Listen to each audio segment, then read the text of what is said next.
नमस्कार दोस्तों, कैसे हैं आप सभी। मैं विष्णु कुमार आप सभी का अपने YouTube चैनल के इस वीडियो पर हार्दिक स्वागत करता हूं। दोस्तों, इस वीडियो में मैं आप लोगों को बिहार बोर्ड क्लास 10th इतिहास के पहले चैप्टर यूरोप में राष्ट्रवाद से संबंधित टोटल 70 VBI ऑब्जेक्टिव प्रश्न बताने वाला हूं, जो आप लोगों के फाइनल बोर्ड एग्जाम के लिए बहुत ही महत्वपूर्ण होंगे। दोस्तों, क्लास 10th इतिहास के पहले चैप्टर यूरोप में राष्ट्रवाद से संबंधित यह हमारा पार्ट 2 वाला वीडियो है, जिसमें हमने 70 VBI ऑब्जेक्टिव प्रश्न शामिल किया है। इसके पहले मैंने इसी चैप्टर से संबंधित पार्ट 1 वाले वीडियो में आप लोगों को 100 VBI ऑब्जेक्टिव प्रश्न बता दिया है, जिसे आप लोग इस वीडियो के डिस्क्रिप्शन बॉक्स में जाकर देख सकते हैं।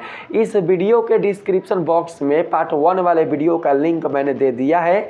आप लोग डिस्क्रिप्शन बॉक्स में जाकर लिंक पर क्लिक करके उस वीडियो को जरूर से देख लीजिएगा, क्योंकि मैंने पार्ट 1 वाले वीडियो में यूरोप में राष्ट्रवाद से संबंधित 100 VBI ऑब्जेक्टिव प्रश्नों को बता दिया है। तो चलिए बिना देर किए शुरू करते हैं अपने आज के इस वीडियो क्लासेज को। दोस्तों, यहाँ पर 101 नंबर के सवाल में कहा गया है, यंग इटली संस्था का उद्देश्य क्या था। आप सभी को बताना है बाबू कि यंग इटली संस्था का उद्देश्य क्या था। व्यापार को बढ़ावा देना, इटली को धर्म राज्य बनाना, इटली को विदेशी हस्तक्षेप से मुक्त करके एक संयुक्त गणराज्य बनाना, या फिर ब्रिटिश शासन स्थापित करना। यंग इटली संस्था का उद्देश्य क्या था, तो राइट आंसर होगा इटली को विदेशी हस्तक्षेप से मुक्त करके एक संयुक्त गणराज्य बनाना। सही आंसर 101 का होगा हमारा ऑप्शन नंबर सी। ठीक है, ऑप्शन नंबर सी बिल्कुल राइट आंसर होगा। यंग इटली संस्था का उद्देश्य क्या था। यंग इटली संस्था का उद्देश्य था इटली को विदेशी हस्तक्षेप से मुक्त करके एक संयुक्त गणराज्य बनाना। तो right answer option number C होगा, आप लोग याद रखेंगे। ठीक है बाबू, चलिए अगले प्रश्न पर आते हैं। इसमें कहा गया है, जोसेफ मेजनी ने 1834 में कौन सी संस्था बनाई। आप लोगों को उस संस्था का नाम बताना है जिसे जोसेफ मेजनी ने 1834 ईस्वी में बनाई थी। तो बाबू, मैंने आप लोगों को पिछले वाले वीडियो के माध्यम से बताया था कि जोसेफ मेजनी ने 1834 ईस्वी में यंग यूरोप नामक संस्था बनाई थी। कौन सी संस्था, यंग यूरोप नामक संस्था। तो राइट आंसर 102 का हो जाएगा हमारा ऑप्शन नंबर ए। जोसेफ मेजनी ने 1834 ईस्वी में यंग यूरोप नामक संस्था बनाया था। तो राइट आंसर हमारा ऑप्शन नंबर ए करेक्ट होगा। अगला सवाल है, 1848 की क्रांति के बाद ऑस्ट्रिया के किस नेता को देश छोड़ना पड़ा। आप लोगों को उस नेता का नाम बताना है जिसे 1848 की क्रांति के बाद देश छोड़ना पड़ा था। यहाँ पर राइट आंसर क्या होगा बोलेंगे आप लोग, नेपोलियन, मेटरनिक, चार्ल्स एल्बर्ट या विक्टर एमेनुअल। यहाँ पर राइट आंसर क्या होगा आप लोग बताएंगे। 1848 की क्रांति के बाद ऑस्ट्रिया के किस नेता ने देश को छोड़ा, आप लोगों को उस नेता का नाम बताना है। तो बाबू 103 का यहाँ पर राइट आंसर हो जाएगा हमारा मेटरनिक। मेटरनिक बाबू बिल्कुल राइट आंसर होगा। ठीक है, जो ऑस्ट्रिया का चांसलर मेटरनिक था, उसी ने 1848 की क्रांति के बाद देश को छोड़ दिया था। ठीक है, कौन से देश को, तो ऑस्ट्रिया देश को छोड़ दिया था। तो right answer option number B होगा, आप लोग याद रखेंगे। ठीक है, फ्रांस में 1848 की जो क्रांति हुई थी, उसके बाद ऑस्ट्रिया का जो नेता मेटरनिक था, उसने देश को छोड़ दिया था, त्याग दिया था, उसका पतन हो गया था। इसलिए correct answer option number B होगा। अगला सवाल है, सार्डिनिया पिडमाउंट का शासक चार्ल्स एल्बर्ट क्या चाहता था। बाबू सार्डिनिया पिडमाउंट का अगर कोई शासक पूछे तो आप क्या बताइएगा? आप बताना चार्ल्स एल्बर्ट। सार्डिनिया पिडमाउंट का शासक कौन था? सार्डिनिया पिडमाउंट का शासक चार्ल्स एल्बर्ट था। बाबू सार्डिनिया पिडमाउंट का शासक चार्ल्स एल्बर्ट क्या चाहता था?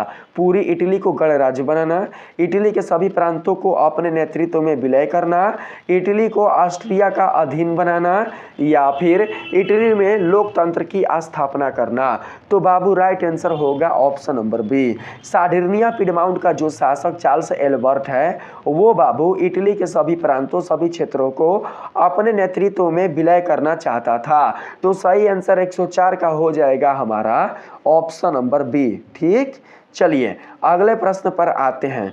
इसमें कहा गया है पोप इटली के एकीकरण को किस रूप में देखता था? जो पोप था बाबू वो इटली के एकीकरण को किस रूप में देखता था? धार्मिक राज्य के रूप में, लोकतंत्र के रूप में, गणराज्य के रूप में, या फिर ऑस्ट्रियाई अधीनता के रूप में? तो सही आंसर होगा बाबू धार्मिक राज्य के रूप में। किस रूप में? धार्मिक राज्य के रूप में। पोप इटली के एकीकरण को धार्मिक राज्य के रूप में देखता था। तो right answer option number A होगा। बाबू पोप चाहता था कि पूरा का पूरा इटली, पूरा का पूरा रोम ही उसके धर्म का पक्षधर बन जाए, यानी कि उसके धर्म वाला बन जाए। तो बाबू right answer option number A होगा। ठीक है, संपूर्ण इटली को, संपूर्ण रोम को और उसके आसपास के क्षेत्रों को पोप धर्म गणराज्य बनाना चाहता था। ठीक है, तो सही आंसर हो जाएगा हमारा ऑप्शन नंबर बाबू ए। ठीक है, अगला जो सवाल है इसमें कहा गया है इटली के एकीकरण में सबसे बड़ी बाधा क्या थी? इटली के एकीकरण में सबसे बड़ी जो बाधा थी वो क्या थी? तो बाबू विदेशी हस्तक्षेप और विचारों का टकराव।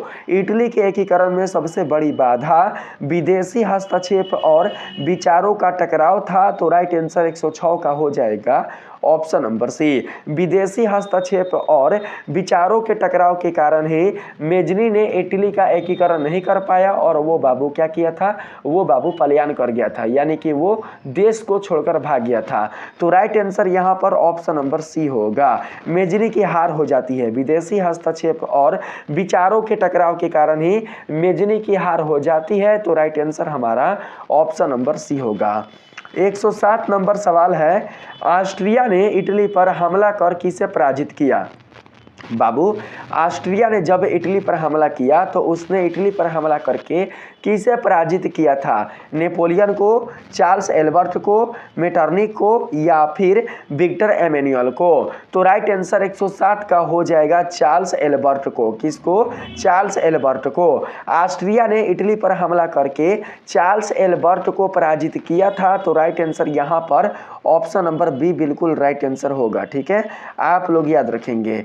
अगला जो सवाल है 108 नंबर, इसमें आप लोगों से पूछा गया है बाबू जोसेफ मेजनी की असफलता का मुख्य कारण क्या था? जोसेफ मेजनी की असफलता का मुख्य कारण क्या था? उसकी सैन्य शक्ति कमजोर थी, उसकी विचारधारा आदर्शवादी थी लेकिन व्यवहारिकता की कमी थी, उसे ब्रिटेन का समर्थन प्राप्त था, या फिर उसने किसी क्रांति का नेतृत्व नहीं किया?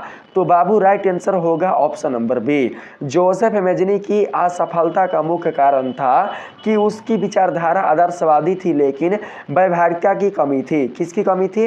व्यवहारिकता की कमी थी। तो right answer option number B होगा 108 का। बाबू जो मेजनी है ना उसमें आदर्शवादी गुण अधिक और व्यवहारिक गुण कम था, इसलिए बाबू मेजनी असफल हो जाता है इटली का एकीकरण करने में। तो 108 का राइट आंसर हमारा ऑप्शन नंबर बी होगा। आप लोग याद रखेंगे। अगला सवाल है 1848 तक इटली के एकीकरण के प्रयासों का क्या परिणाम रहा? 1848 तक इटली के एकीकरण के प्रयासों का क्या परिणाम रहा? आप लोग बताएंगे। इटली का पूर्ण एकीकरण हो गया, प्रयास असफल रहे लेकिन राष्ट्रीयता की भावना मजबूत हुई, इटली फ्रांस का हिस्सा बन गया, या फिर इटली में साम्राज्यवाद बढ़ गया? तो देखिए यहाँ पर 109 का राइट आंसर होगा हमारा ऑप्शन नंबर बी। 1848 1948 तक इटली के एकीकरण के कुल जितने सारे प्रयास थे वो निसफल रहे थे, वो असफल रहे थे। लेकिन अगर हम बात करें राष्ट्रीयता का, राष्ट्रवाद का, तो वो बिल्कुल भी असफल नहीं रहा था, क्योंकि यूरोप के जितने सारे लोग थे उनके अंदर कहीं ना कहीं राष्ट्रीयता की जो भावना थी वो उभर रही थी, उनकी राष्ट्रीयता की भावना मजबूत हो रही थी।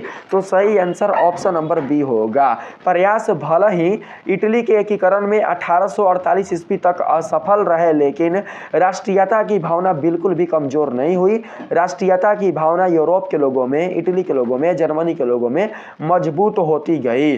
तो सही आंसर ऑप्शन नंबर बी होगा 109 का। अगला सवाल है 1848 के बाद इटली के एकीकरण का नेतृत्व किसने किया? 1848 के बाद इटली में एकीकरण का नेतृत्व करने वाले कौन थे, बताएंगे आप लोग।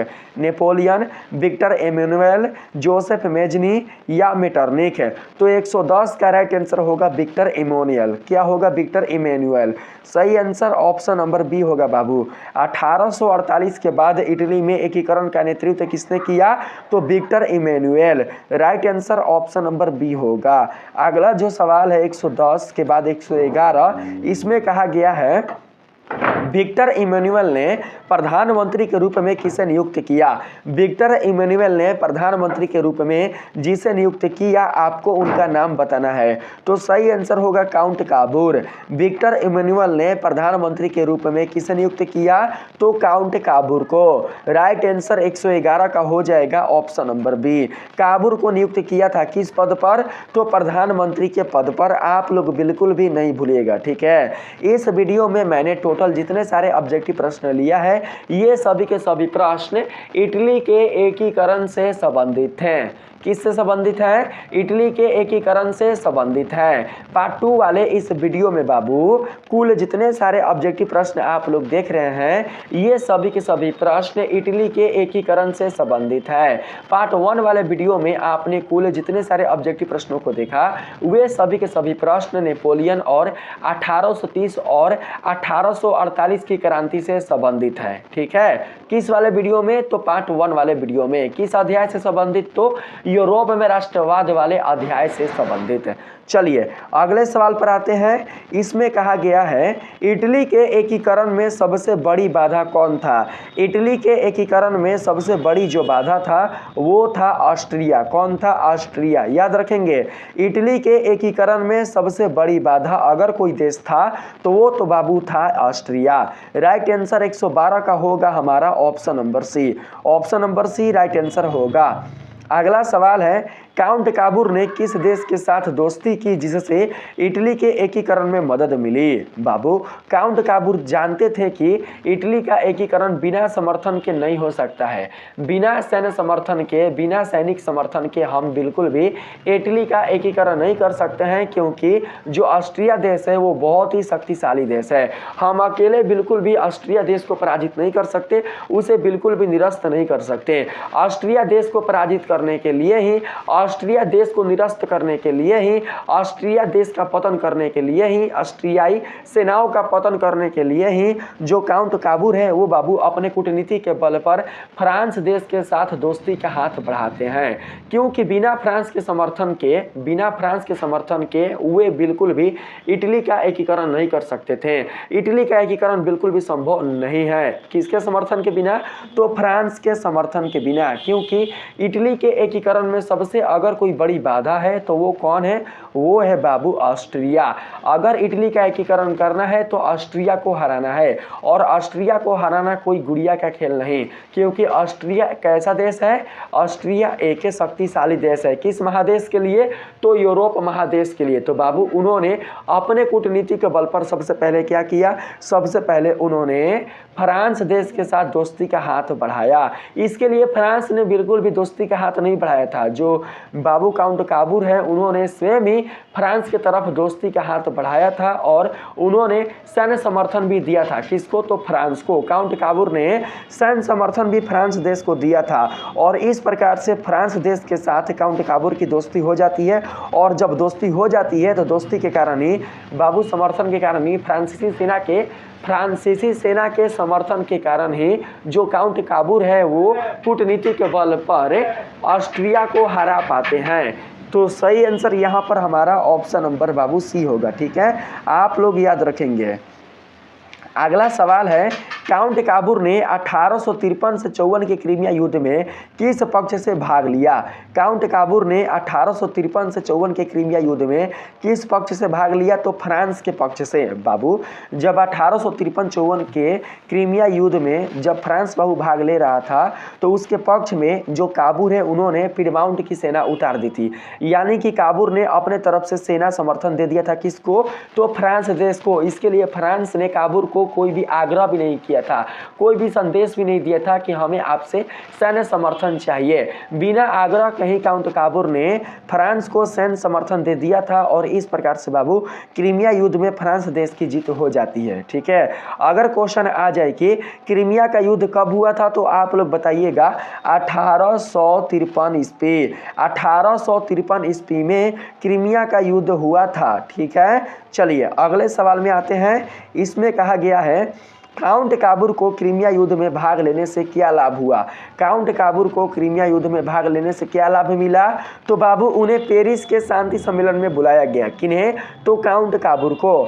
तो काउंट काबूर को बाबू पेरिस के शांति सम्मेलन में बुलाया गया था। तो राइट आंसर 115 का हमारा ऑप्शन नंबर बी करेक्ट होगा। काउंट काबूर को क्रीमिया युद्ध में भाग लेने से यही लाभ हुआ कि उन्हें पेरिस के शांति सम्मेलन में बुलाया गया। जब पेरिस के शांति सम्मेलन में काउंट काबूर को बुलाया गया तो इससे काबूर की महत्ता बढ़ गई और पूरे यूरोप का ध्यान बाबू काबूर की तरफ गया। तो राइट आंसर यहाँ पर बाबू हमारा हो जाएगा 115 का ऑप्शन नंबर बी, आप लोग याद रखेंगे। ठीक है, आइए अगले सवाल पर आते हैं।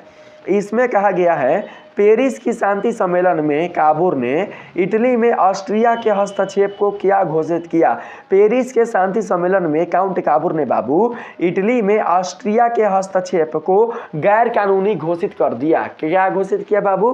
गैर कानूनी घोषित कर दिया। उन्होंने पेरिस के शांति सम्मेलन में ऑस्ट्रिया के हस्तक्षेप को, यानी कि इटली में विदेशी हस्तक्षेप को गैर कानूनी घोषित कर दिया। तो राइट आंसर होगा ऑप्शन नंबर बी बाबू। जब पेरिस के शांति सम्मेलन में काबूर ने इटली में ऑस्ट्रिया के हस्तक्षेप को, यानी कि विदेशी हस्तक्षेप को जब गैर कानूनी घोषित कर दिया तो बाबू उन्होंने इटली की समस्या को क्या कर दिया? इटली की समस्या को पूरे यूरोप की समस्या बना दिया। क्या बना दिया? पूरे यूरोप की समस्या बना दिया। तो सही आंसर हमारा ऑप्शन नंबर बी होगा। अवैध रूप से, गैर कानूनी रूप से और अप्रत्यक्ष रूप से जो ऑस्ट्रिया था वो अपना प्रभुत्व इटली पर जमाए हुआ था और इसे ही गैर कानूनी किसने घोषित कर दिया? तो बाबू काउंट काबूर ने। किस सम्मेलन में? तो पेरिस के शांति सम्मेलन में। आप लोग याद रखेंगे। ठीक है, option number B correct answer होगा। अगला सवाल है, काबूर ने ऑस्ट्रिया के खिलाफ सैन्य समर्थन प्राप्त करने के लिए किसके साथ संधि की? काबूर ने ऑस्ट्रिया के खिलाफ सैन्य समर्थन प्राप्त करने के लिए किसके साथ संधि की थी? इंग्लैंड के साथ, रूस के साथ, नेपोलियन तृतीय के साथ या फिर जर्मनी के साथ? तो सही आंसर यहाँ पर 117 का हो जाएगा हमारा, नेपोलियन तृतीय के साथ। काबूर ने ऑस्ट्रिया के खिलाफ सैन्य समर्थन प्राप्त करने के लिए नेपोलियन तृतीय के साथ संधि कर ली थी। तो राइट आंसर हमारा ऑप्शन नंबर सी करेक्ट होगा। अगला सवाल है बाबू, फ्रांस से हुई संधि के अनुसार काबूर ने कौन कौन से प्रांत फ्रांस को देने का आश्वासन दिया? बाबू फ्रांस से जब संधि हुआ तो संधि के अनुसार काउंट काबूर ने कौन कौन से प्रांत, इटली के कौन कौन से प्रांत फ्रांस को देने का आश्वासन दिया? तो याद रखेंगे नीस और सवाय। कौन कौन से प्रांत बाबू? नीस और सवाय। अगर नीस और सवाय जैसे प्रांत को देने से इटली का एकीकरण पूर्ण होता है तो बिल्कुल भी इसमें कोई भी हमें असंतोष नहीं है, हमें इसमें कोई भी हानि नहीं है। ऐसा मानना किनका था? ऐसा मानना काउंट काबूर का था। इसके लिए काउंट काबूर की आलोचना भी होती है इटली के लोगों के द्वारा। इसके लिए इटली के जो लोग होते हैं वो काउंट काबूर को दोषी भी ठहराते हैं कि उन्होंने अपने देश के साथ, अपने राष्ट्र के साथ खिलवाड़ किया है। उन्हें बिल्कुल भी अपने देश के टुकड़ों को, अपने देश के प्रांतों को दूसरे देशों को नहीं देना चाहिए था। ठीक है, लेकिन क्या कीजिएगा, यहाँ पर संधि हुई थी तो संधि के दौरान दौरान जो काउंट काबूर है उन्होंने नीस और सेवाय नामक दो प्रांत, दो क्षेत्र फ्रांस को देने के लिए वो राजी हो गए थे। ठीक है, यानी कि फ्रांस को दे दिया था। तो सही आंसर बाबू हमारा ऑप्शन नंबर सी होगा। अगर कोई पूछ दे कि फ्रांस से हुई संधि के अनुसार काबूर ने कौन कौन से प्रांत फ्रांस को देने का आश्वासन दिया, तो आप लोग नीस और सेवाय बताइएगा। ठीक है, नीस और सेवाय ही दो ऐसे प्रांत हैं जिसे काउंट काबूर ने संधि के अनुसार फ्रांस को देने का आश्वासन दिया था। तो सही आंसर ऑप्शन नंबर सी होगा। बाबू अगला सवाल है, काबूर की आलोचना क्यों की जाती है? काबूर की आलोचना क्यों की जाती है? तो बाबू मैंने आप लोगों को अभी बताया, जब काउंट काबूर ने वो फ्रांस को अपने दो प्रांत नीस और सेवाय देने का समर्थन दे दिया, जब बाबू आश्वासन दे दिया, तो इसी कारण जो बाबू लोग हैं ना, उसके देश के जो लोग हैं वो काबूर की आलोचना करने लगे। उसने नीस और सेवाय को फ्रांस को देकर राष्ट्रीय अस्मिता से समझौता किया, यानी कि राष्ट्रीयता के साथ खिलवाड़ किया। इसी कारण काबूर की आलोचना की जाती है। तो सही आंसर बाबू ऑप्शन नंबर बी होगा। ठीक है, जब कोई बाबू देश का राजा अपने ही राष्ट्र के साथ अगर खिलवाड़ करेगा, अपने ही राष्ट्र को बेचेगा, अपने ही देश के भूभाग को अगर बेचेगा, तो लोग यही ना समझेंगे कि इसने क्या किया, इसने अपने राष्ट्र के साथ खिलवाड़ किया, अपने राष्ट्र के साथ विश्वासघात किया, अपनी मिट्टी के साथ विश्वासघात किया। लेकिन बाबू काउंट काबूर ऐसे बिल्कुल भी नहीं थे। वो जो भी काम करते थे कूटनीति के बल पर करते थे।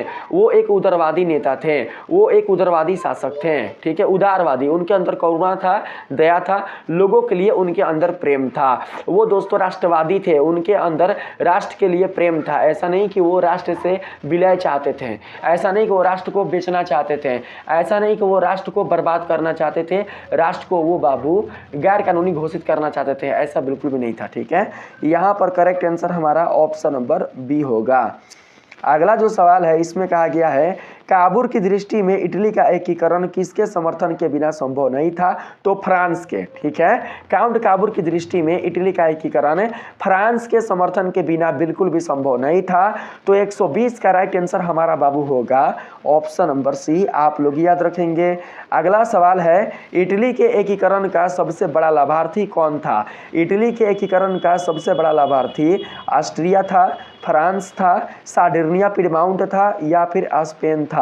तो बाबू 121 का राइट आंसर होगा सार्डिनिया पिडमाउंट। इटली के एकीकरण का सबसे बड़ा लाभार्थी सार्डिनिया पिडमाउंट था। तो राइट आंसर हमारा ऑप्शन नंबर बाबू सी होगा, आप लोग याद रखेंगे। अगला सवाल है, काउंट काबूर ने किस युद्ध में फ्रांस की सहायता की थी? तो क्रीमिया के युद्ध में, बाबू याद रखेंगे। ठीक है, काउंट काबूर ने क्रीमिया के युद्ध में ही फ्रांस की सहायता की थी। तो राइट आंसर 122 का ऑप्शन नंबर बाबू सी होगा, आप लोग याद रखेंगे। अगला सवाल है, किस समझौते के तहत काबूर ने फ्रांस को नीस और सेवाय सौंपे थे? यहाँ पर बाबू पूछा गया है किस समझौते के तहत काउंट काबूर ने फ्रांस देश को नीस और सेवाय प्रांत सौंपे थे, यानी कि नीस और सेवाय प्रांत देने का आश्वासन दिए थे।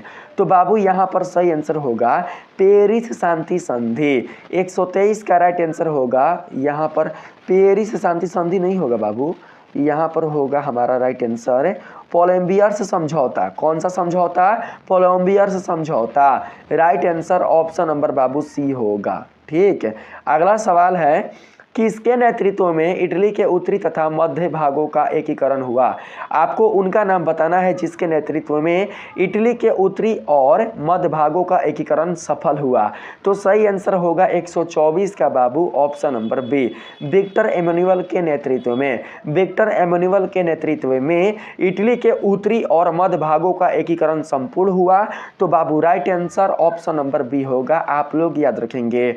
इटली के उत्तरी और मध्य भागों का एकीकरण में किसका महत्वपूर्ण योगदान रहा है बाबू? तो बाबू आप लोग याद रखना काउंट काबूर का। ठीक है, विक्टर इमैनुअल ने जिन्हें प्रधानमंत्री के पद पर नियुक्त किया था, उन्हीं का एक बहुत ही बड़ा योगदान रहा है। किसके नेतृत्व में? तो बाबू इटली के उत्तरी और मध्य भागों का एकीकरण करने के नेतृत्व में। ठीक है, सही आंसर यहाँ पर ऑप्शन नंबर बी होगा।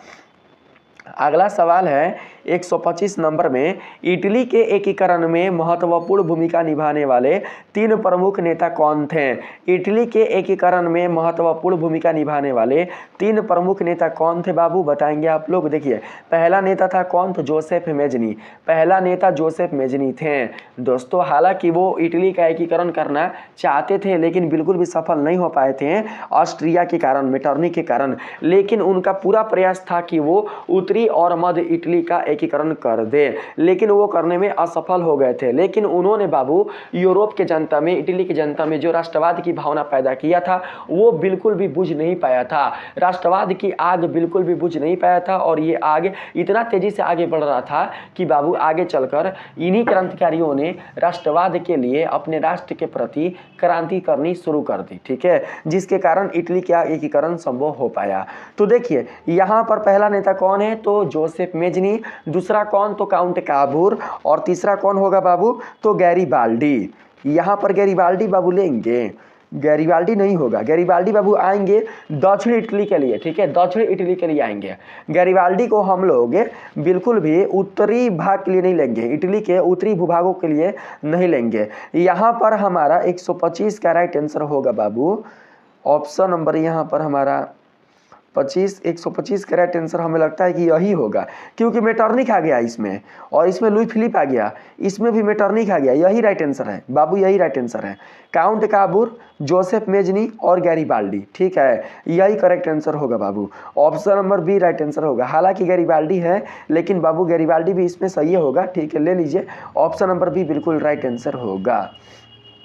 आगे जो सवाल है 126 नंबर, इसमें कहा गया है 1859 में सार्डिनिया और फ्रांस ने किस देश के विरुद्ध युद्ध लड़ा?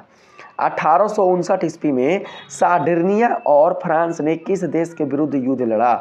इंग्लैंड, रूस, ऑस्ट्रिया या स्पेन? तो राइट आंसर होगा ऑस्ट्रिया। 1859 में सार्डिनिया और फ्रांस ने ऑस्ट्रिया के विरुद्ध युद्ध लड़ा था। तो राइट आंसर बाबू यहाँ पर होगा हमारा ऑप्शन नंबर सी। आप लोग याद रखेंगे किसको लेकर युद्ध हुआ था? तो बाबू सीमा विवाद को लेकर, सीमा विवाद को लेकर युद्ध हुआ था। सार्डिनिया के समर्थन में फ्रांस ने अपनी सेना उतार दी थी। सार्डिनिया यानी कि सार्डिनिया पिडमाउंट के समर्थन में बाबू किस देश ने सेना उतारा था? तो फ्रांस देश ने, फ्रांस देश ने ही सैन्य समर्थन दिया था। और सार्डिनिया पिडमाउंट के शासक कौन थे? तो बाबू कौन थे? तो काउंट काबूर, ठीक है, याद रखेंगे, आप लोग याद रखेंगे। सार्डिनिया पिडमाउंट का नया शासक कौन थे? सार्डिनिया पिडमाउंट का नया शासक विक्टर एमुनुएल थे और उन्होंने ही बाबू प्रधानमंत्री के पद पर नियुक्त किया था काउंट काबूर को। काउंट काबूर ही पूरे क्रिया का संचालन करते थे, पूरा क्रियान्वयन करते थे। तो यहाँ पर हम लोग जो श्रेय है वो देंगे किसको? तो काउंट काबूर को, ठीक है। चलिए अगले सवाल पर आए तो इसमें कहा गया है 1859 के युद्ध में ऑस्ट्रिया को हराने के बाद फ्रांस ने इटली को कौन कौन से राज्य लौटा दिए?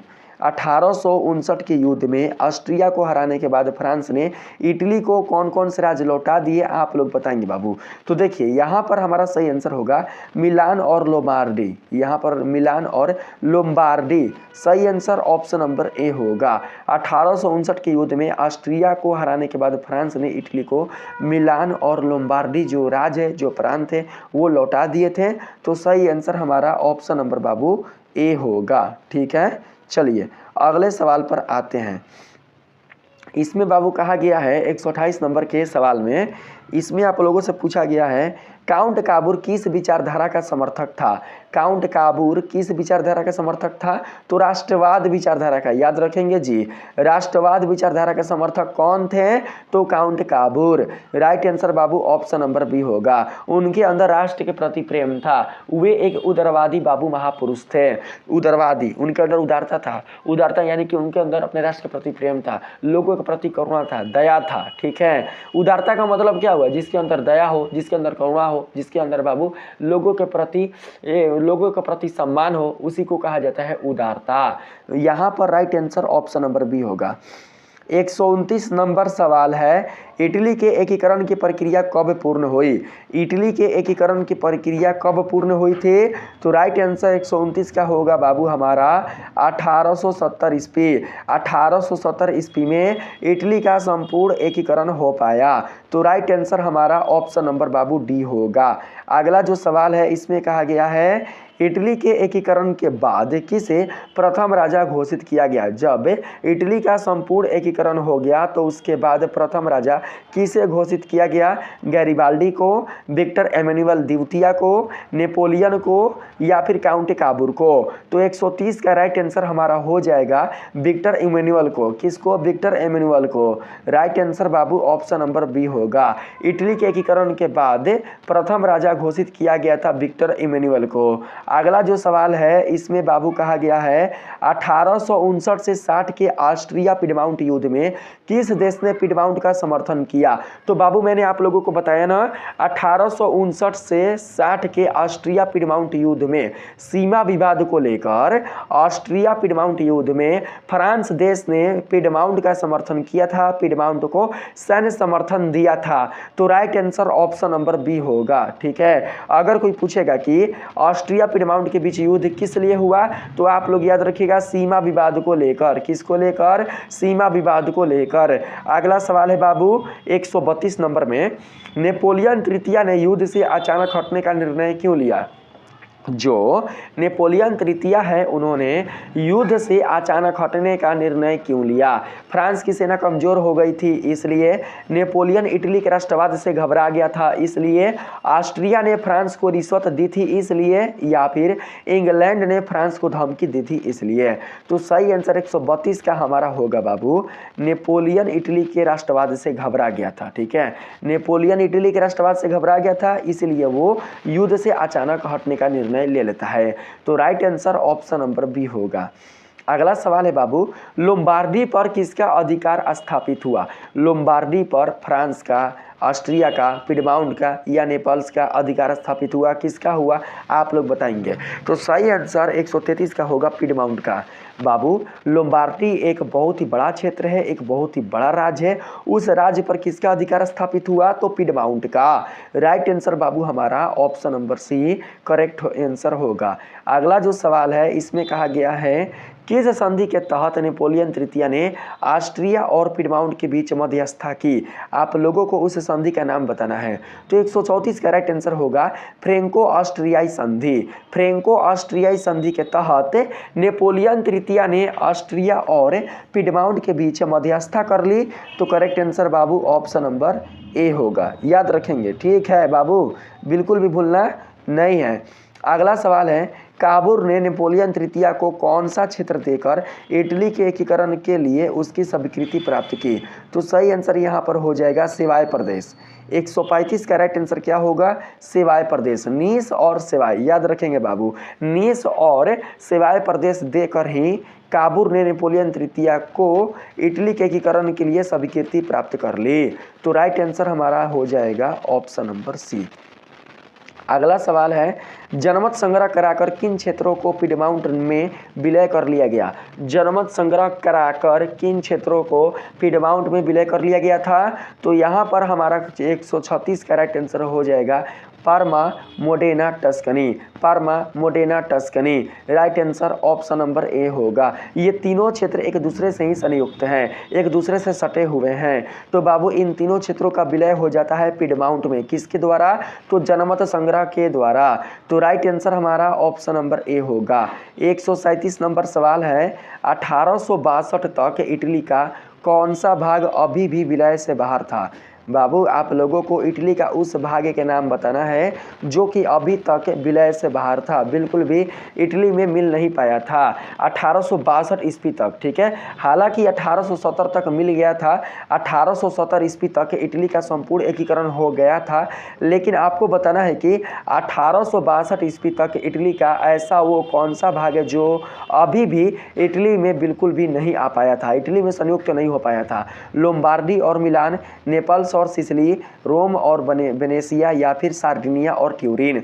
तो 137 का राइट आंसर होगा रोम और वेनेसिया। क्या होगा? रोम और वेनेसिया। बाबू रोम पर किसका अधिकार था? तो पोप का अधिकार था, और वेनेसिया दोस्तों दे दिया गया था।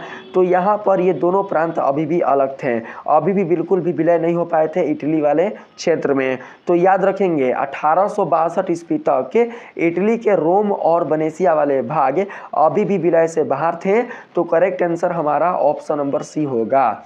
138 नंबर सवाल है, इटली के एकीकरण में सबसे बड़ी चुनौती कौन था? तो ऑस्ट्रिया।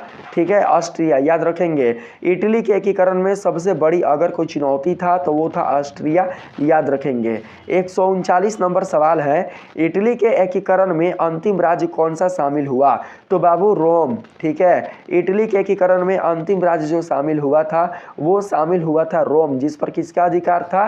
तो पोप का अधिकार था, पोप का आधिपत्य था। तो राइट आंसर बाबू ऑप्शन नंबर बी होगा। पोप इसे धर्म राज्य बनाना था, पोप इसे धर्म राज्य बनाना चाहता था। ठीक है, तो correct answer option number B होगा। अगला सवाल है 140 नंबर में, इटली के एकीकरण के बाद विक्टर इमैनुअल को किस वर्ष इटली का राजा घोषित किया गया? जब इटली का संपूर्ण एकीकरण हो गया तो उसके बाद विक्टर इमैनुअल को किस वर्ष इटली का राजा घोषित किया गया? बताएंगे 1870, 1866, 1859 या 1861। तो आप सभी जानते हैं कि इटली का संपूर्ण एकीकरण हुआ था 1870 ईस्वी में। तो बाबू विक्टर इमैनुअल को उसी वर्ष में राजा घोषित किया जाएगा। आप ही बताइए, जिस वर्ष इटली का संपूर्ण एकीकरण किया गया होगा उसी वर्ष ना विक्टर इमैनुअल को राजा घोषित किया होगा, क्योंकि 1870 के बाद तो कोई ऑप्शन इसमें है ही नहीं। 1870 के आगे कोई भी इसमें ऑप्शन है? 1871, 72 कोई भी है इसमें ऑप्शन? नहीं है। तो 140 का बाबू करेक्ट आंसर हमारा ऑप्शन नंबर डी होगा। ठीक है, ऑप्शन नंबर डी 1870। इटली के एकीकरण के बाद विक्टर इमैनुअल को किस वर्ष इटली का राजा घोषित किया गया? तो 1870, याद रखेंगे। ठीक है, और पहले से वो कब थे राजा? तो 1861 ईस्वी में। यहाँ पर बाबू सही आंसर होगा 1817 रखिएगा ना, यही करेक्ट होगा। 1870 करेक्ट होगा। इटली के एकीकरण के बाद विक्टर इमैनुअल को किस वर्ष इटली का राजा घोषित किया गया? इटली का राजा किस वर्ष घोषित किया गया? इटली के एकीकरण के बाद पूछा है ना, विक्टर इमैनुअल को किस वर्ष राजा घोषित किया गया? हाँ 1870 होगा, 1870 होगा। ठीक है, चलिए अगले सवाल पर आते हैं। इसमें कहा गया है गैरिबाल्डी पेशे से क्या था? गैरिबाल्डी पेशे से क्या था? गैरिबाल्डी पेशे से बाबू एक नाविक थे। क्या थे? एक नाविक। Right answer option number B होगा। ये तो आप लोगों को याद ही होगा। ठीक है, गैरिबाल्डी का पेशा क्या था? तो नाव चलाना, यानी कि वो नाविक थे। अगला जो सवाल है इसमें कहा गया है गैरिबाल्डी शुरू से किसके विचारों से प्रभावित था? तो राइट आंसर हो जाएगा मेजनी। 142 का राइट आंसर होगा ऑप्शन नंबर डी। मेजनी के विचारों से प्रभावित था, लेकिन बाद में वे किसके विचारों के समर्थक हो जाते हैं? तो बाबू विक्टर इमैनुअल यानी कि काउंट काबूर के। यहाँ पर राइट आंसर हमारा ऑप्शन नंबर डी होगा। अगला सवाल है गैरिबाल्डी ने दक्षिणी इटली में किन क्षेत्रों पर आक्रमण किया? तो याद रखेंगे सिसिली और नेपल्स। गैरिबाल्डी ने दक्षिणी इटली में सिसिली और नेपल्स के क्षेत्रों पर ही आक्रमण किया था। तो right answer option number B होगा। सिसिली और नेपल्स क्षेत्रों पर जिस शासक का, जिस सम्राट का बाबू उस पर अधिकार था, जिस शासक का आधिपत्य था, उसको हटाकर उन्होंने क्या किया था? सिसिली और नेपल्स को क्या किया था? उन्होंने गणराज्य बनाया था। ठीक है, गणराज्य क्षेत्र स्थापित किया था, गणराज्य क्षेत्र बनाया था। तो करेक्ट आंसर यहाँ पर हमारा ऑप्शन नंबर बी होगा। सिसिली और नेपल क्षेत्रों को जीता था किन्होंने? तो गैरिबाल्डी ने। गैरिबाल्डी ने क्या किया था? अपने सेवकों और जितने सारे दोस्तों उनके साथ काम करने वाले जो कर्मचारी थे उनकी उन्होंने एक बहुत ही बड़ा सेना बनाई थी, और उसी सेना के बल पर उन्होंने किस पर आक्रमण किया था? तो इटली के सिसिली और नेपल्स वाले क्षेत्रों पर आक्रमण किया था, और आक्रमण के दौरान बाबू वो उन क्षेत्रों को जीत भी लिए थे और वहाँ के शासक भी बन गए थे। तो राइट आंसर यहाँ पर ऑप्शन नंबर बी होगा, याद रखेंगे। गैरिबाल्डी के कारण ही दक्षिणी इटली के जो प्रांत हैं वो बाबू इटली में जाकर मिल पाते हैं, यानी कि इटली में एकत्रित हो पाते हैं। अगला जो सवाल है 144 नंबर, इसमें कहा गया है गैरिबाल्डी किस प्रकार की शासन प्रणाली स्थापित करना चाहता था? तो संवैधानिक राजतंत्र, पूर्ण राजतंत्र, सामंतवादी या गणतंत्र? गणतंत्र याद रखिएगा, गणतंत्र। गैरिबाल्डी गणतंत्र शासन प्रणाली स्थापित करना चाहता था। 144 का right answer option number A होगा। उनका मानना यह था कि जो प्रजा है, जो हमारे क्षेत्र के लोग हैं, जो जनता है, वो अपने अनुसार ही क्या करें, वो अपने अनुसार ही अपने क्षेत्र का सही शासक चुने, अपने क्षेत्र का सही राजा चुने। किसके अनुसार? तो गणतंत्र के अनुसार, यानी कि मताधिकार के अनुसार, वोटों के अनुसार। गणतंत्र का मतलब क्या होता है? गणतंत्र का मतलब क्या होता है? गणतंत्र का मतलब होता है जिसमें शासक वोटों के अधिकार पर बनाया जाए। ठीक है, जिसमें शासक किसके अधिकार पर बनाया जाए? वोटों के अधिकार पर, वोटों के आधार पर बनाया जाए। तो करेक्ट आंसर हमारा ऑप्शन नंबर ए होगा। अगला सवाल है गैरिबाल्डी ने रोम पर आक्रमण की योजना कब बनाई? बाबू, वे रोम पर आक्रमण कब करने वाले थे? 1860 में, 1862 में, 1866 में या 1870 में? तो राइट आंसर 145 का हो जाएगा हमारा ऑप्शन नंबर बी, 1862 ईस्वी में। 1862 ईस्वी में गैरिबाल्डी रोम पर आक्रमण की योजना बनाते हैं, लेकिन बिल्कुल भी उस पर आक्रमण नहीं कर पाते हैं क्योंकि उनकी भेंट काउंट काबूर से हो जाती है। जब गैरिबाल्डी की भेंट काउंट काबूर से हो जाती है तो बाबू वे अपनी सेना को वापस बुला लेते हैं, वो बाबू युद्ध को त्याग देते हैं, उस पर बिल्कुल भी आक्रमण की योजना नहीं बनाते। ठीक है, यानी कि आक्रमण नहीं करते हैं, क्योंकि रोम की रक्षा के लिए जो काबूर होते हैं वो पिडमाउंट की सेना को उतार देते हैं। ठीक है, रोम की रक्षा के लिए काबूर किसकी सेना उतार देते हैं? तो पिडमाउंट की सेना उतार देते हैं, पिडमाउंट का सैन्य समर्थन दे देते हैं। तो right answer option number B होगा। अगला सवाल है गैरिबाल्डी ने दक्षिणी इटली का शासन किसे सौंप दिया? तो विक्टर एमेनुअल को। गैरिबाल्डी ने जीते गए दक्षिणी इटली का जो प्रांत है वो किसे सौंप दिए? तो विक्टर एमेनुअल को। विक्टर एमेनुअल को सौंप दिए थे और एक सामान्य किसान के भांति बाबू वो अपना जीवन जीना शुरू कर दिए थे, यानी कि जीवन यापन करना शुरू कर दिए थे।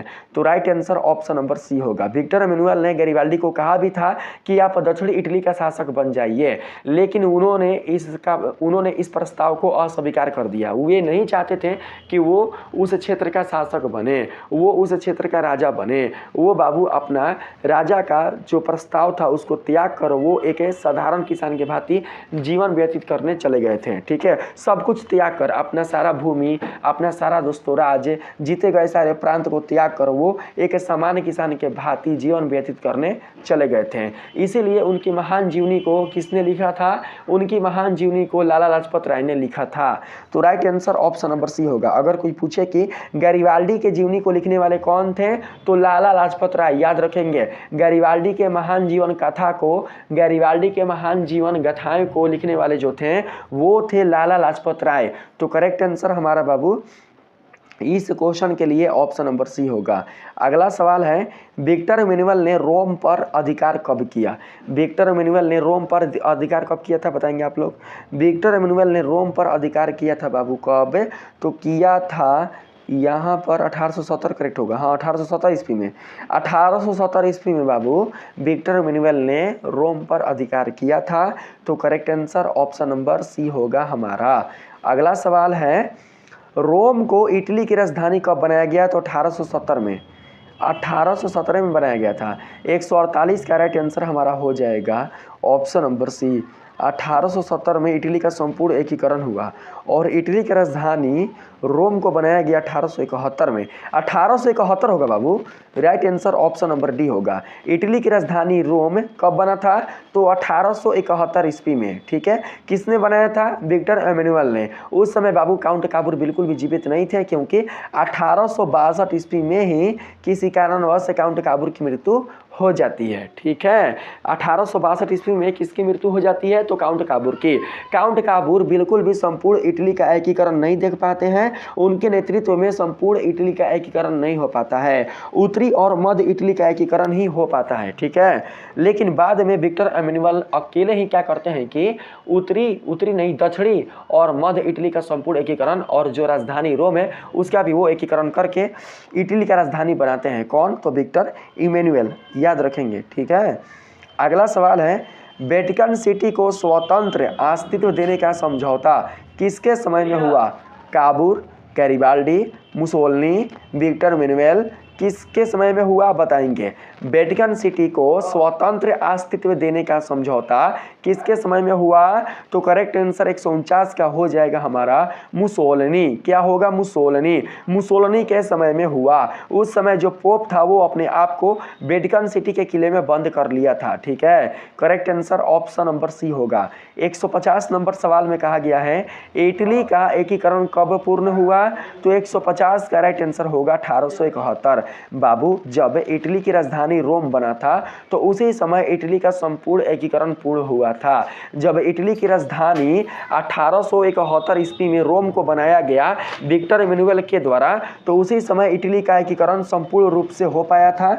तो हमारा करेक्ट आंसर ऑप्शन नंबर यहाँ पर डी होगा। ठीक है, अगला जो सवाल है इसमें कहा गया है गैरिबाल्डी की स्वयंसेवी सेना को किस नाम से जाना जाता था। अगर क्वेश्चन आ जाए बिहार बोर्ड के द्वारा गैरिबाल्डी की स्वयंसेवी की जो सेना है उसे किस नाम से जाना जाता था, तो आपका जवाब क्या होगा, blue army, red shirts, green battalion या यंग इटली। तो 151 का जो राइट आंसर होगा वो होगा रेड शर्ट्स। क्या होगा, रेड शर्ट्स।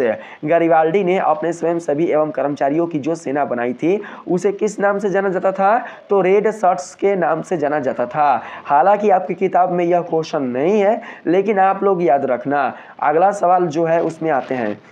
इसमें कहा गया है गैरिबाल्डी को दक्षिणी इटली में सफलता क्यों मिली।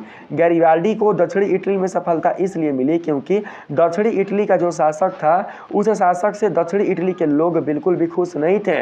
वो बाबू उसके प्रतिक्रियावादी जो काम थे उससे वो बिल्कुल भी खुश नहीं थे, उससे वो पीड़ित थे, उससे वो दुखित थे, बिल्कुल भी वो बाबू संतुष्ट नहीं थे। इसी कारण उन्होंने गैरिबाल्डी को बाबू अपना राजा माना। ठीक है, यानी उनको वो समर्थन दिए। दक्षिणी इटली के कुल जितने सारे लोग थे, कुल जितनी सारी जनता थी, उन्होंने गैरिबाल्डी का समर्थन किया। गैरिबाल्डी का समर्थन करने के कारण ही गैरिबाल्डी दक्षिणी इटली के प्रांतों को जीत पाते हैं, उसमें उनको सफलता मिल पाती है।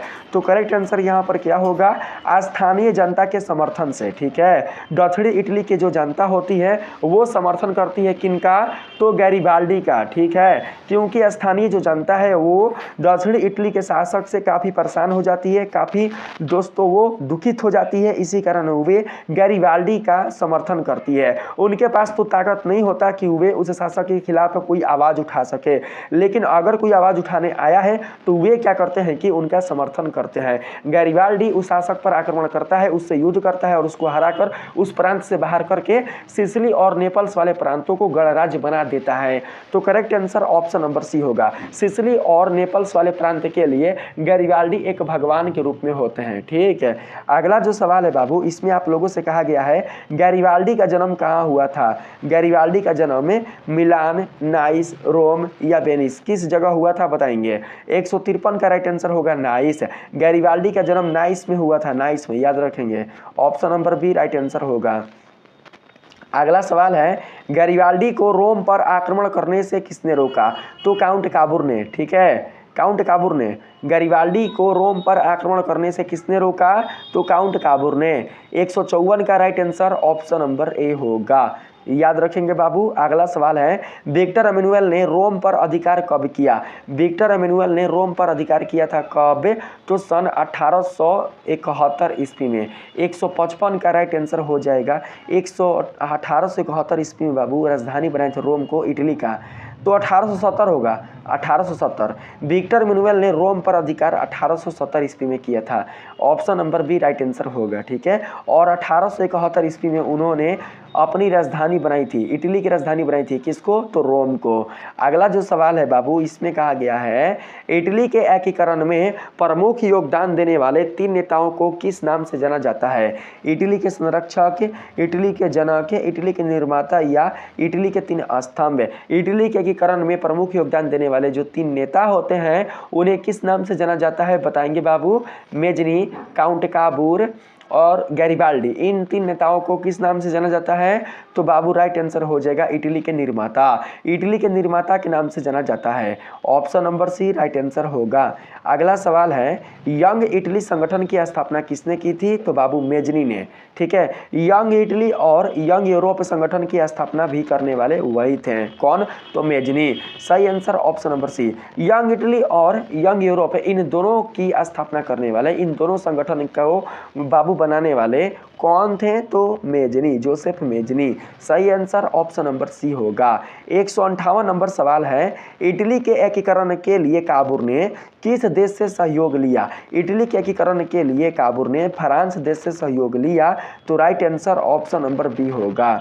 अगला जो सवाल है इसमें आप लोगों से पूछा गया है, इटली के अंतिम एकीकरण में किस युद्ध की प्रमुख भूमिका थी? ऑस्ट्रो प्रशियन युद्ध, क्रीमियन युद्ध, फ्रेंको प्रशियन युद्ध या प्रथम विश्व युद्ध? इटली के अंतिम एकीकरण में किस युद्ध की प्रमुख भूमिका थी? तो राइट आंसर होगा फ्रेंको प्रशियन युद्ध। फ्रेंको प्रशियन युद्ध से क्या होता है बाबू? फ्रेंको प्रशियन युद्ध का मतलब क्या हुआ? फ्रेंको प्रशियन युद्ध का मतलब फ्रांस और प्रासा के बीच युद्ध, फ्रांस और प्रासा के बीच युद्ध। ठीक है, फ्रांस और प्रासा के बीच के युद्ध को ही फ्रेंको प्रशियन युद्ध कहा जाता है। इटली के अंतिम एकीकरण में फ्रेंको प्रशियन युद्ध की प्रमुख भूमिका थी। तो राइट आंसर बाबू ऑप्शन नंबर सी होगा। अगला जो सवाल है 160, इसमें कहा गया है, इटली के एकीकरण की अंतिम बाधा कौन सी थी? तो बाबू होगा यहाँ पर ऑस्ट्रिया की शक्ति। ठीक है, 160 का करेक्ट आंसर होगा हमारा सही answer option number C. Italy के एकीकरण की अंतिम बाधा ना, अंतिम बाधा में पोप का विरोध। ठीक है, पोप का विरोध, पोप बाबू विरोध करता था। पोप बिल्कुल भी रोम को छोड़कर जाना नहीं चाहता था, क्योंकि रोम का वो बाबू अपने धर्म में विलय चाहता था। ठीक है, वो जिस धर्म से अपना संबंध रखता था उसी धर्म में रोम के लोगों को भी बाबू परिवर्तित करना चाहता था। ठीक है, जिस धर्म से पोप अपना संबंध रखता था उसी धर्म में रोम के सभी लोगों को भी लाना चाहता था, धर्म गणराज्य बनाना चाहता था। कौन? तो बाबू पोप। तो करेक्ट आंसर हमारा 160 का ऑप्शन नंबर बी होगा। अगला सवाल है, इटली का पहला राजा कौन बना? इटली का पहला जो राजा है वो बने थे Victor Emmanuel. Right answer option number C होगा। अगला सवाल है 162 नंबर में, इटली के राष्ट्रवादियों की प्रमुख मांग क्या थी? इटली के राष्ट्रवादियों, जो राष्ट्रवादी जनता है, उनकी प्रमुख मांग क्या थी? बाबू जानता और जो बाबू शासक नहीं है, जैसे कि विक्टर एमेनुएल हो गए, काउंट काबूर हो गए, गैरिबाल्डी हो गए, उनकी प्रमुख मांग क्या थी? तो सही आंसर हो जाएगा 162 का एकीकृत इटली। एकीकृत इटली, ठीक है, यानी कि इटली का एकीकरण। Right answer option number D.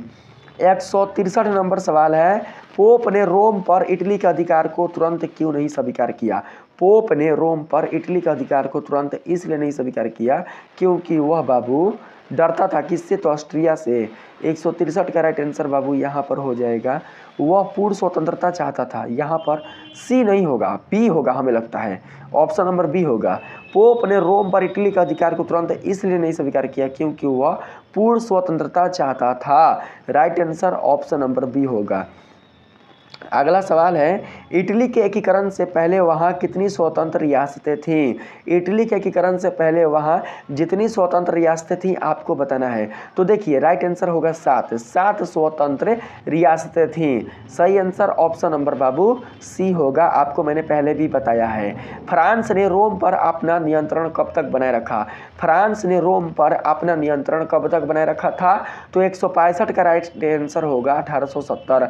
1870 ईस्वी तक फ्रांस ने रोम पर अपना कब्जा, अपना नियंत्रण, अपना प्रभुत्व बनाए रखा था। तो right answer option number C होगा।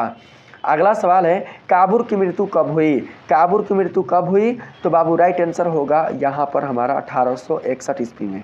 ठीक है, 1861। हमने 1862 शायद आपको बताया था, 1862 बताया था, गलती बताया था बाबू, 1862 नहीं होगा। हमने हो सकता है कि मिस्टेक से आप लोगों को 1862 बताया होगा, लेकिन बाबू 1862 गलती है। 1861 ईस्वी में दुर्भाग्यवश काउंट काबूर की मृत्यु हो जाती है। तो राइट आंसर बाबू ऑप्शन नंबर बी होगा। ठीक है, 1861 ईस्वी में ही काउंट काबूर गैरिबाल्डी से मिलते हैं और उसी वर्ष बाबू उनकी मृत्यु भी हो जाती है। अगला जो सवाल है उसमें कहा गया है काबूर की मृत्यु के समय इटली का एकीकरण किस चरण में था? तो अंतिम चरण में। बस खाली रोम और वेनेशिया बचा हुआ था। रोम और वेनेशिया को इटली में शामिल करना था। ठीक है, रोम पर अधिकार था किसका? तो बाबू पोप का, और वेनेशिया तो दे दिया गया था किसी और देश को, तो उसे छीनना था, उसको अपने में विलय करना था। तो देखिए यहाँ पर 167 का राइट आंसर हो जाएगा हमारा ऑप्शन नंबर बी। रोम और वेनेशिया को छोड़कर बाकी एकीकृत तो हो चुका था, क्योंकि जो दक्षिणी इटली है उसको एकीकरण के रूप में कौन कर दिए थे? तो बाबू गैरिबाल्डी। दक्षिणी इटली के प्रांतों को एकीकृत किसने किया था? गैरिबाल्डी। तो यहाँ पर right answer option number B होगा हमारा। अगला सवाल है पोप किस किले में खुद को बंद कर लिया था जब विक्टर एमेनुअल ने रोम पर अधिकार कर लिया? जब विक्टर एमेनुअल ने रोम पर अधिकार किया तो उस समय पोप ने अपने आप को किस किले में बंद कर लिया था? तो याद कर रखेंगे वेटिकन सिटी के किले में। किस किले में? वेटिकन सिटी के किले में। Right answer option number B होगा। अगला जो सवाल है 169 नंबर, इसमें कहा गया है इटली के एकीकरण को पूर्ण करने के बाद विक्टर एमेनुअल ने राजधानी कहाँ बनाई? इटली के एकीकरण को पूरा करने के बाद विक्टर एमेनुअल ने राजधानी रोम की बनाई थी। कहाँ की? रोम की। 169 का राइट आंसर बाबू हमारा ऑप्शन नंबर बाबू यहाँ पर हो जाएगा सी। ठीक है, अगर बाबू किसी प्रश्न का उत्तर हम गलत बता दिए होंगे तो आप लोग कमेंट सेक्शन में ज़रूर बता दीजिएगा। ठीक है, हो सकता है बाबू की मिस्टेक से हमने किसी प्रश्न का गलत उत्तर बताया होगा, अगर बताया होगा तो आप लोग बताइएगा। ठीक है, चलिए अगला जो सवाल है इसमें आते हैं सेंट एंजेलो का किले। बाकी ये तो नहीं होगा, यहाँ पर रोम तो सही है। यहाँ पर आते हैं 170 नंबर में। देखिए 170 में पूछा गया है वेटिकन सिटी की स्थिति को औपचारिक रूप से कब मान्यता दी गई? तो सही आंसर क्या होगा? सही आंसर हो जाएगा हमारा 1929 ईस्वी में। वेटिकन सिटी की स्थिति को औपचारिक रूप से 1929 ईस्वी में मान्यता दी गई। तो राइट आंसर बाबू हमारा ऑप्शन नंबर सी होगा। 1929 ईस्वी में वेटिकन सिटी की स्थिति को औपचारिक रूप से 1929 ईस्वी में मान्यता दी थी। ऑप्शन नंबर सी करेक्ट होगा। अगला सवाल है 171 नंबर, लाला लाजपत राय ने किस क्रांतिकारी नेता की जीवनी लिखी? तो सही आंसर होगा गैरिबाल्डी। मैंने बताया ना आप लोगों को शुरू में, लाला लाजपत राय ने गैरिबाल्डी क्रांतिकारी नेता की जीवनी लिखी थी। तो सही आंसर ऑप्शन नंबर सी होगा। अगला सवाल है लाला लाजपत राय को किस उपनाम से जाना जाता है? तो सही आंसर 172 का हो जाएगा पंजाब केसरी। लाला लाजपत राय को पंजाब केसरी वाले उपनाम से जाना जाता है, उपनाम से संबोधित किया जाता है। तो correct answer option number A होगा। अगला सवाल है लाला लाजपत राय का संबंध किस आंदोलन से था? असहयोग आंदोलन, सबनिया अवज्ञा आंदोलन, स्वदेशी आंदोलन या उपरोक्त सभी? तो 173 का राइट आंसर होगा बाबू उपरोक्त सभी। लाला लाजपत राय का संबंध असहयोग, सबनिया अवज्ञा या स्वदेशी आंदोलन, इन तीनों से ही था। ठीक है, तीनों से ही था बाबू। ऑप्शन नंबर डी होगा करेक्ट आंसर। अगला सवाल है साइमन कमीशन के विरोध में प्रदर्शन करते समय लाला लाजपत राय पर लाठीचार्ज कब हुआ था? लाठीचार्ज के कारण ही उनकी मृत्यु हो जाती है। किनकी? लाला लाजपत राय की। आपको बताना है कि साइमन कमीशन के विरोध में प्रदर्शन करते समय जब उन पर लाठीचार्ज किया जाता है तो बाबू कब किया जाता है? तो राइट आंसर होगा यहाँ पर 1928 ईस्वी। 1928 ईस्वी में लाला लाजपत राय पर साइमन कमीशन के विरोध के लिए बाबू लाठीचार्ज किया जाता है। ठीक है, यानी कि साइमन कमीशन के द्वारा लाठीचार्ज किया जाता है। तो correct answer option number C होगा। लास्ट क्वेश्चन है लाठीचार्ज से घायल होने के बाद लाला लाजपत राय की मृत्यु कब हुई? मृत्यु कब हुआ था बाबू? लाला लाजपत राय की मृत्यु कब हुई थी? तो 17 नवंबर 1928 ईस्वी में। 17 नवंबर 1928 ईस्वी को लाला लाजपत राय की मृत्यु हो जाती है लाठीचार्ज से घायल होने के बाद। लाठीचार्ज में बाबू उनको बहुत ही ज़्यादा लाठी से प्रहार कर दिया जाता है, बहुत ही ज़्यादा मार दिया जाता है, जिससे घायल होने के बाद, पीड़ित होने के बाद, घवायल होने के बाद लाला लाजपत राय असहनीय पीड़ा सहते हुए अपने प्राण को त्याग देते हैं अर्थात शहीद हो जाते हैं। तो correct answer Babu option number A होगा। तो इस वीडियो में मैंने आप लोगों को 70 से 5 ज़्यादा ही प्रश्न बता दिया है। तो बाबू इस वीडियो में आपने इटली के संपूर्ण एकीकरण से संबंधित प्रश्नों का सलूशन किया। अगर दोस्तों आप लोगों को यह वीडियो अच्छा लगा है, इस वीडियो के माध्यम से अगर आप लोगों को थोड़ी बहुत भी हेल्प मिली है तो आप लोग इस वीडियो को लाइक करिएगा। चैनल को अगर आपने अभी तक सब्सक्राइब नहीं किया हुआ है तो आप लोग जरूर से बेल आइकन के साथ सब्सक्राइब कर लीजिएगा। मिलते हैं दोस्तों हम लोग पार्ट 3 वाले वीडियो में। पार्ट 3 वाले वीडियो में मैं आप लोगों को जर्मनी के एकीकरण से संबंधित ऑब्जेक्टिव प्रश्नों के बारे में बताऊंगा। तो आप लोग जर्मनी के एकीकरण से संबंधित ऑब्जेक्टिव प्रश्नों के लिए तैयार रहिएगा। तो चलिए मिलेंगे अगले वीडियो में, तब तक के लिए आप सभी को धन्यवाद।